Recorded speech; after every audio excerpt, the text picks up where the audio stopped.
বলিউড বাদশা শাহরুখের সাথে বিশ্বসেরা cricket allrounder Shakib Al হাসানের যুগলবন্দিটা বেশ পুরনো।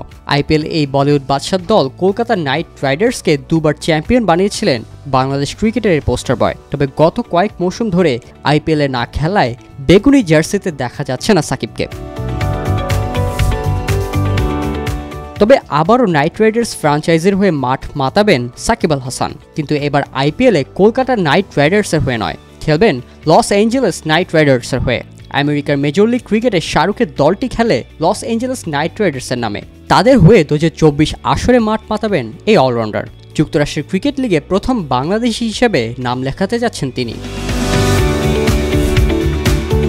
টি-20 বিশ্বকাপ শেষ হওয়ার পর 5 জুলাইয়ে শুরু হবে মেজর লিগ ক্রিকেটের দ্বিতীয় মৌসুম। এবারের আসরও হবে 6 দলের। প্রথম মৌসুমে 6 দলের এই টুর্নামেন্টে লস অ্যাঞ্জেলেস ছিল পয়েন্ট তালিকার সবার নিচে। তাই এই মৌসুমে নাইট রাইডার্সের হয়ে খেলা বেশ কিছু পুরনো ক্রিকেটারদের দলে টেনেছে ফ্র্যাঞ্চাইজিটি, যেখানে প্রথম ড্রাফটে দলটিতে জায়গা হয়েছে সাকিবের। আগামী 16 জুন পর্যন্ত ক্রিকেটার দলে যুক্ত করার অতিরিক্ত ড্রাফট খোলা থাকবে।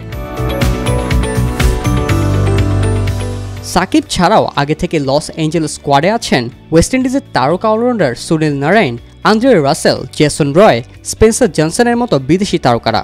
এছাড়া ভারতের স্থানীয় ক্রিকেটারদের মধ্যে উন্মুক চাঁদ, আলী খান, সাইফ বদর, নীতিশ কুমার আছেন এই স্কোয়াডে।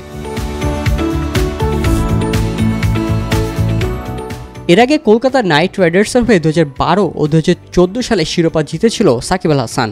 টানা 2011 থেকে 2017 পর্যন্ত কলকাতা নাইট রাইডার্সের হয়ে খেলার পর 2018 সালে সানরাইজার্স হায়দ্রাবাদের নাম লেখান সাকিব।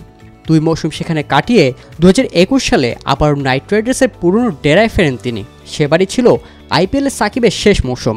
আর ফ্র্যাঞ্চাইজি টুর্নামেন্টে খেলবেন না বলে গত বছর কয়েকটি টুর্নামেন্ট থেকে নাম প্রত্যাহার করে নেন তিনি। তবে আবারও সে পুরনো সোনালী বেগুনি জার্সিতে ফেরায় সাকিব ভক্তদের খুশি হওয়াটা বেশ স্বাভাবিক।